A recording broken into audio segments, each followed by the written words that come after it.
निगरान वज़ीर इत्तलात सिंध अहमद शाह ने निगरान वज़ीर दाखिला और IG सिंध से रब्ता करके न्यू ईयर नाइट पर्सन हुकूमत और पुलिस की जानिब से इंतजामात और इकदामात पर तबादला ख्याल किया। उनका कहना था कि हर शहरी के जानो माल का तहफ़्फ़ुज़ हुकूमत की जिम्मेदारी है। इसी बारे में बात करते हैं, हमारे साथ मौजूद हैं सिंध के निगरान वज़ीर इत्तलात अहमद शाह साहब। बहुत शुक्रिया अहमद शाह साहब, आपने डॉन न्यूज़ को वक्त दिया है।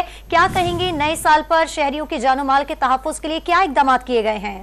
आपका बहुत बहुत शुक्रिया। और सबसे पहले तो मैं सारे पाकिस्तानियों को और सिंध के तमाम रहने वालों को और सबको बहुत बहुत मुबारकबाद पेश करता हूं। और मैं उम्मीद करता हूं कि अल्लाह ताला पाकिस्तान के लिए और हमारे लोगों के लिए ये साल बेहतर साल साबित हो। दूसरा ये कि हमारी कोई पॉलिसी नहीं है कि हम लोगों को तंग करें।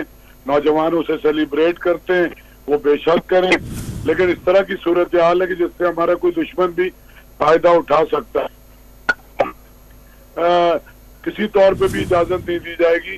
नोटिफिकेशन कमिश्नर कराची भी निकाल चुके हैं और कि आप असले की नुमाइश करें और आप लोगों को हरासा करें और या असला कैरी करें या फायरिंग, हवाई फायरिंग करें, तो बहुत मुअज़्ज़ब तरीके से भी सेलिब्रेशन की जा सकती है।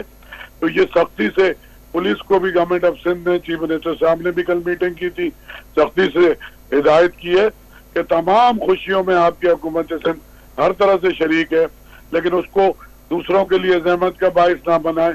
आपको पता है पिछले साल भी कोई 70 लोग जख्मी हुए थे। खुदा ना खास्ता कैजुअलिटीज हो जाती हैं, लोग छतों पे चढ़े हुए होते हैं, फुटपाथों पे खड़े होते हैं, तो उसके लिए सख्ती से परहेज किया जाए। तमाम पुलिस अलर्ट है, सारे SSPs, DIG ट्रैफिक, सारे SHOs सारे रेड अलर्ट पे हैं और रोड्स पे हैं।